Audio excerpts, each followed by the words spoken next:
नमस्कार। स्वागत है आपका प्रोफेशनल एस्ट्रोलॉजी पर। मैं यशराज तिवारी आज आप सभी के सम्मुख उपस्थित हुआ हूं अप्रैल 2024 के मासिक राशिफल को लेकर।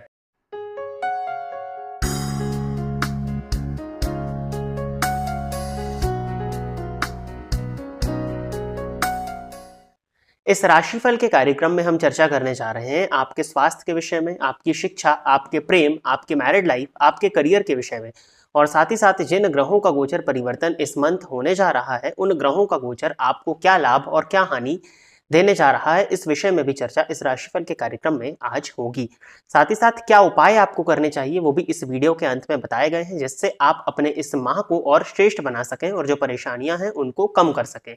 अतः इस वीडियो को पूरा एंड तक देखिएगा ताकि आप भली भांति ग्रह के गोचर को और उपायों को अच्छे से समझ सकें। सबसे पहले मैं आपको बता देता हूं कि इस मंथ में किन ग्रहों का गोचर परिवर्तित होने जा रहा है। तो सूर्य का गोचर मेष राशि में होगा 13 अप्रैल 2024 के बाद से, यानी सूर्य मीन राशि को छोड़कर के मेष राशि में प्रवेश करेंगे 13 अप्रैल 2024 के दिन।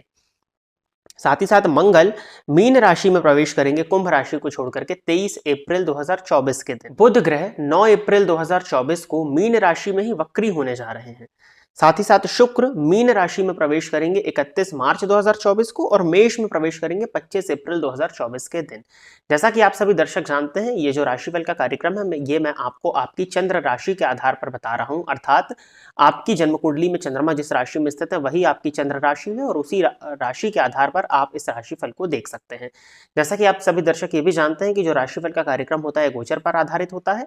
यदि आप अपनी जन्म कुंडली का सूक्ष्म विश्लेषण कराना चाहते हैं तो आप इस वीडियो में जो नंबर फ्लैश हो रहा है उन पर व्हाट्सएप या कॉल के माध्यम से संपर्क करके हमारा पर्सनल अपॉइंटमेंट बुक कर सकते हैं, जहां पर आपकी जन्म कुंडली पर चर्चा व्यक्तिगत रूप से हो जाएगी। यदि आप इस कार्यक्रम को देखते हैं और इस कार्यक्रम से आपका कुछ भी लाभ होता है तो आप इस वीडियो को लाइक करिए, साथ ही साथ इस चैनल को सब्सक्राइब करिए ताकि इन फ्यूचर जो भी कंटेंट मेरे द्वारा इस चैनल पर अपलोड किया जाता है उसका नोटिफिकेशन आपको मिलता रहे।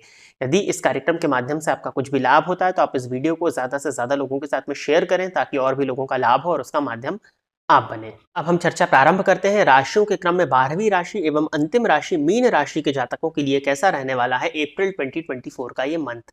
तो मीन राशि के जातकों के लिए यदि देखा जाए तो जैसे ही मंथ की शुरुआत होगी सूर्य शुक्र और राहु की युति आपकी राशि पर होने वाली है। अब देखिए, सूर्य षष्ठेश और शुक्र अष्टमेश होकर के राशि पर बैठे, ये स्वास्थ्य से संबंधित परेशानियां आपको देंगे। यदि आपका शुगर बॉर्डर लाइन पर रहता है तो आपको बहुत ज्यादा सचेत रहने की आवश्यकता है।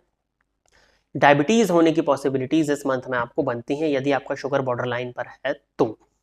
और यदि आप ऑलरेडी डायबिटिक हैं तो अपने खान पान पर अत्यधिक नियंत्रण बना करके रखिए, शुगर इनटेक को कम कर दीजिए, नहीं तो स्वास्थ्य से संबंधित परेशानियां होंगी।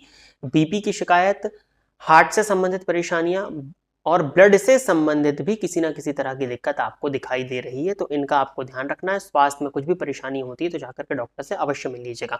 मानसिक अशांति और तनाव की स्थिति है, अपने चरित्र पर नियंत्रण लगा करके रखिए, नहीं तो अन्य तरह के रोग भी देखने में आपको इस मंथ में मिल सकते हैं। मतलब मेनली मीन राशि के जातकों को इस मंथ में अपने स्वास्थ्य का बहुत ज्यादा ध्यान रखने की आवश्यकता है और फिजूल के तनाव को लेने से बचें तो वो आपके लिए अच्छा रहेगा।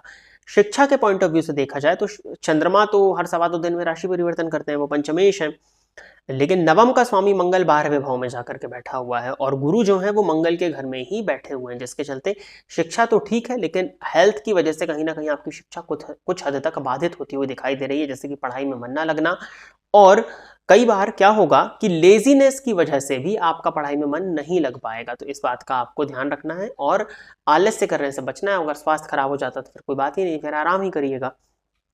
प्रेम संबंध के पॉइंट ऑफ व्यू से शुक्र लग्न में ही मालव योग लगा करके राहु के साथ में है तो लव रिलेशनशिप्स में गलत फहमी होने की पॉसिबिलिटीज बनती हैं, तो इसका आप ध्यान रखें। बाकी यदि आप देखें तो घूमने फिरने के पॉइंट ऑफ व्यू से इस समय भी ठीक है। अगर स्वास्थ्य ठीक रहता है तो आप घूम फिर सकते हैं, प्रेमी के साथ में कहीं घूमने भी जा सकते हैं तो कोई बहुत ज्यादा दिक्कत नहीं जाएगी। लेकिन हाँ, कुछ हद तक आपके लव रिलेशनशिप्स में परेशानियां हैं क्योंकि शुक्र राशि पर राहु के साथ बैठे हुए हैं।